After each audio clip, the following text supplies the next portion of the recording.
जसा आपण मगाशी उल्लेख केला की गर्दीमध्ये ज्यावेळेला मानसिकता प्रत्येक व्यक्तीची एका स्वतःचे विचार करायची संपलेली असते, कोणत्याही पुढारी तिथे तयार होतो आणि तो मग तिथलं वातावरण घडून करत असतो. असे पुढारी आपल्या निदर्शनात नक्कीच आलेले आहेत.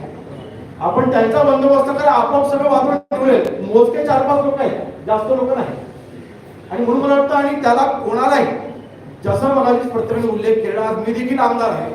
आज गेल्या 2 दिवस मला देखील अनेक फोन आले, परंतु मी तिथे स्पष्ट माझी भूमिका फोनवरती देखील मांडली. मी आजही इथे मांडतोय की जर का गुन्हा कोणी केलेला असेल त्याच्यावरती त्याचा गुन्हा दाखल झाला पाहिजे, त्याला ती शिक्षा झाली पाहिजे. नाहीतर हे प्रकार भविष्यात देखील अजून वाढत जातील, घडत जातील. याला कुठला अंत लागणार नाही, कुठला अंत लागणार नाही, कोणालाही वाचवायचं कारण नाही.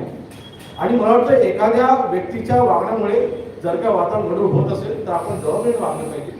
आज मी आमदार आहे, आज आमदार म्हटल्यानंतर, मी लोकप्रतिनिधी म्हटल्यानंतर आज मला कुठलाही धर्म नाही, मला कुठलीही जात नाही, मला